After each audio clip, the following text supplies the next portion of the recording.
ব্যাগে কি কোনো বৈধ মালামাল কিছু আছে? কিচ্ছু নাই, খালি পোশাক আশাক আছে। আচ্ছা, একটু খুলে দিয়েছেন। কি তোমাদের কাপড় চোপড় ইন্ডিয়ান কোনো মালামাল আছে?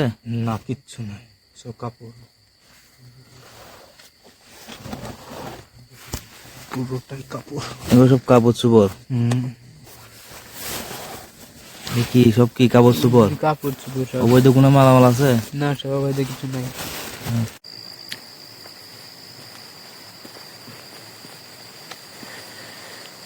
তোমার নাম কি? খাইরুল। আচ্ছা, তোমার ঠিকানা? রাজশাহী। আচ্ছা, তুমি কোন দিক থেকে আসছো? ইন্ডিয়া থেকে আসছি, বাংলাদেশ আসছি। আচ্ছা, ইন্ডিয়া কি জন্য গেছো? কাজের জন্য গেছিলাম অবৈধভাবে। আচ্ছা, ইন্ডিয়া তোমাদেরকে কে নিয়ে গেছিল? ছিল ওখানকার লোক নিয়ে গেছিল। কোন দিক দিয়ে ইন্ডিয়া গেছিলা? রাজশাহী দেয়। রাজশাহী দিয়া? আচ্ছা, তোমাদের কাছে মালামাল কি আছে? কোনো মালামাল নেই স্যার। দেখা তোমার মোবাইল? এটা আমার মোবাইল স্যার। আচ্ছা, তোমার নাম? ইউসুফ। ঠিকানা? রাজশাহী। আচ্ছা, তুমি কোন দিক থেকে আসছো? ইন্ডিয়া থেকে বাংলাদেশ আসছে। আচ্ছা, তুমি ইন্ডিয়া কোন দিক দিয়ে গেছো? রাজশাহী দিয়ে গেছিলাম। আচ্ছা, তুমি কিভাবে ইন্ডিয়া গেছিলা? এটা ওই ওই এলাকারই দালালেরা নিয়ে গেছিলাম।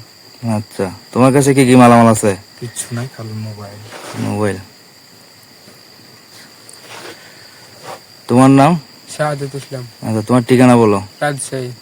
আচ্ছা, তুমি কোন দিক থেকে আসছো? ইন্ডিয়া থেকে বাংলাদেশে আসছিলাম আচ্ছা, ইন্ডিয়া কি জন্য গেছিলা? রাজমিস্ত্রি কাজ করার জন্য গেছিলাম। আচ্ছা, তুমি ইন্ডিয়া কিভাবে গেছিলা? চোরাই হয়ে আমাদের ওখানকার দালাল নিয়ে গেছিলাম। কোন দিক দিয়ে গেছিলা? রাজশাহী দিয়ে।